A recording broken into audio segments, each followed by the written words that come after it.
All right. President Trump's war is ramping up today with the doubling of tariffs on steel and aluminum imports. The higher tariffs up from 25 to 50%. It went into effect at midnight. So let's bring in CBS News MoneyWatch correspondent Kelly O'Grady. Kelly, good to see you again today, second time at this point. Not a big reaction from investors on the tariffs. I mean, basically the market's just flat. What's up with that?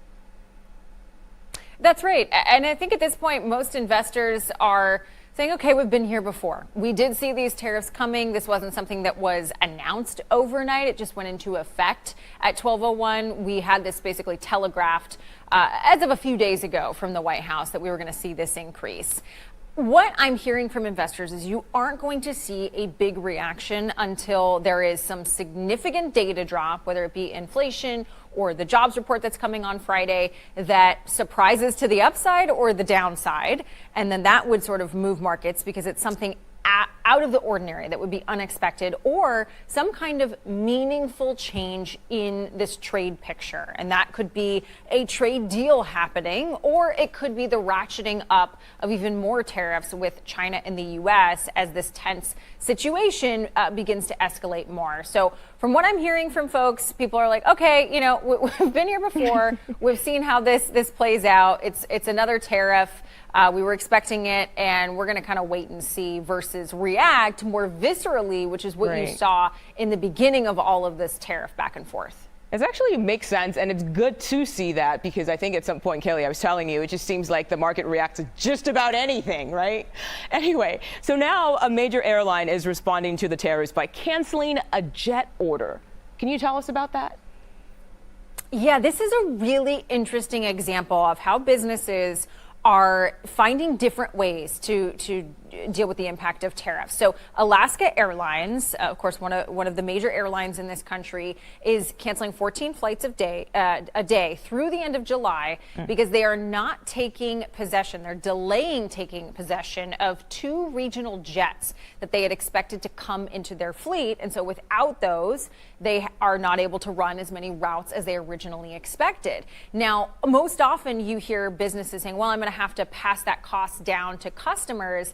Instead, Alaska is saying we're going to control what we can control. We don't want additional costs. And I will read you just a line from a statement that they gave to my colleague Chris Van Cleve in this reporting. And they said, as part of this effort to control our costs, Alaska will not accept additional costs imposed by tariffs throughout our supply chain. So again, just an example of a business finding other ways, saying we're not going to pay it. So we're going to have to find other ways to deal with that.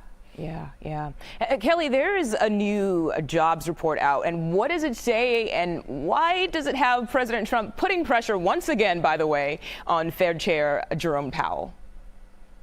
It's the ADP report. It looks at the private sector. We expected 110,000 jobs to be added in May, which would have been pretty good.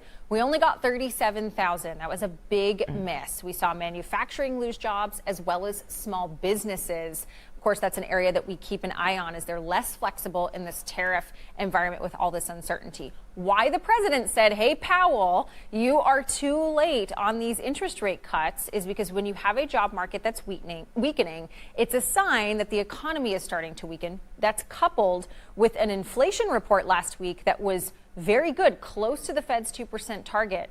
So what he's saying is, Chair Powell, you're too late. I want that interest rate cut. But of course, the Fed has said we're not going to make any moves because we don't know what's going to happen with how tariffs impact prices over the next few months, and we want to wait and see.